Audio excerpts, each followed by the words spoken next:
మండలిలో బడ్జెట్ కేటాయింపులపై వాడివేడి చర్చ జరిగింది. సూపర్ 6 హామీలకి బడ్జెట్లో కేటాయింపులు ఆశించిన స్థాయిలో లేవని వైసీపీ ఎమ్మెల్సీలు ఆరోపించారు. దీనిపై మంత్రి పయ్యావుల కేశవ్ స్పందించారు. సూపర్ 6 హామీలకు బడ్జెట్లో పూర్తి స్థాయిలో నిధులు కేటాయించామని తెలిపారు. హామీలు అమలు చేస్తుంటే వైసీపీ జీర్ణించుకోలేకపోతుందని ఆరోపించారు. ఏ హామీకి నిధులు ఇవ్వలేదో చెప్పాలని సవాల్ విసిరారు. వైసీపీ తీరుపై ఆగ్రహం వ్యక్తం చేసిన మంత్రి శాసనసభలో డ్రాపౌట్, మండలిలో వాకౌట్ అంటూ ఎద్దేవా చేశారు. ప్రభుత్వం ఖర్చు పెట్టే ప్రతి రూపాయిని కూడా శాసనసభకు తెలిపి శాసనసభ ఆమోదం ద్వారా మాత్రమే ఖర్చు జరగాలి అనేటువంటి ఆలోచనతో ప్రవేశపెట్టినటువంటి ఈ బడ్జెట్ ని శాసనసభలోను శాసన మండలిలోను సుదీర్ఘంగా చర్చించి సలహాలు, సూచనలు, విమర్శలతోటి అనేక ఆలోచనలతోటి వచ్చిన తర్వాత బడ్జెట్ ని ఆమోదించడం జరుగుతూ ఉంది అధ్యక్ష. ఈ సభలో ఎట్లా నడిచింది, ఆ సభలో ఎట్లా నడిచింది అనేటువంటిది ఒక్కసారి చూస్తే అధ్యక్ష, మేము మంచి చేసే ప్రయత్నం చేస్తున్నాం అధ్యక్ష. మంచి చేసే ప్రయత్నం చేసినప్పుడు సద్విమర్శలు చేయొచ్చు, సలహాలు చేయొచ్చు, వాటిని రిసీవ్ చేసుకోవడానికి మేము సిద్ధంగా ఉన్నాం అధ్యక్ష. వాళ్ళు మంచి చేయలేకపోతే మంచి చేసే వాళ్ళని చేయనిచ్చినా పర్వాలేదు, కానీ ఇట్లా అసెంబ్లీ లేకపోతేనేమో డ్రాప్ అవుట్లు అయిపోతారు అధ్యక్ష.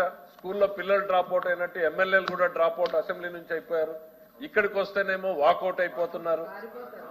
అదే ఇక్కడికి వస్తే అక్కడ డ్రాప్ అవుట్ అవుతున్నారు, ఇక్కడ వాకౌట్ అవుతున్నారు అధ్యక్ష. వాళ్ళు ప్రజా జీవనంలో నుంచి కూడా డ్రాప్ అవుట్ అయ్యేటువంటి రోజులు తొందరలోనే ఉన్నాయి అధ్యక్ష. ఇదే వైఖరి వాళ్ళు ఇట్లానే వెళ్తే ప్రజా జీవనం నుంచి కూడా వాళ్ళు డ్రాప్ అవుట్ అయ్యేటువంటి రోజులు తొందరలోనే ఉన్నాయనేటువంటిది ఈ సందర్భంగా అధ్యక్ష. ఇవాళ వీళ్ళు అనేక తప్పులు పడుతున్నారు అధ్యక్ష. నిజంగా ఒక సెకండ్ అనుమానం వచ్చింది అధ్యక్ష, వీళ్ళ స్పీచ్లన్నీ చదువుతూ ఉంటే నిజంగా కేటాయింపుల్లో ఏమన్నా పొరపాట్లు జరిగాయని ఒక సుదీర్ఘ కసరత్తు చేసినటువంటి మాకే అనుమానం వచ్చే రకంగా మాట్లాడి ఏమాత్రం వాస్తవానికి దగ్గర లేకుండా అధ్యక్ష. ఇవాళ రాయలసీమ ప్రాజెక్టులకు మేము ఎక్కువ కేటాయించాం అధ్యక్ష. ఆయన మిత్రుడు శివరామరెడ్డి గారు అటువైపు నుంచి మాట్లాడుతూ మీరు ఏం చేశారని అధ్యక్ష ఒకటి చెప్పదలుచుకున్నా అధ్యక్ష.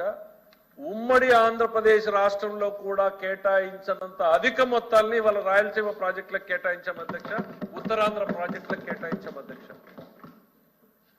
ఇంతకన్నా ఒక వ్యక్తి ఏం చేయగలడు అధ్యక్ష? చంద్రబాబు నాయుడు గారు ఆయన ఇరిగేషన్ ప్రాధాన్యత అని పెట్టుకున్న తర్వాత అంత హైయెస్ట్ కేటాయించినటువంటిది అధ్యక్ష. వీళ్ళు ఇంకా ఏంది దేనికి తప్పులు పడుతున్నారు అధ్యక్ష? మా రోడ్లన్నింటినీ ఇవాళ రైడింగ్ సర్ఫేస్ ని బ్రహ్మాండంగా ఇంప్రూవ్ చేసేదానికి కేటాయింపులు పెంచినందుకు వాళ్ళు తప్పులు పడుతున్నారు అధ్యక్ష. లేక తల్లికి వందనం మేము ఇస్తున్నామని చెప్పినందుకు బాధపడుతున్నారా? అన్నదాత సుఖీభవ మేము ఇస్తున్నాం అన్నందుకు బాధపడుతున్నారా? గ్యాస్ సిలిండర్లు మేము ఆల్రెడీ ప్రారంభం చేశాం, సాఫీగా జరుగుతోంది అన్నందుకు వీళ్ళు బాధపడుతున్నారా? ఎందుకు అధ్యక్ష వీళ్ళకి బాధ?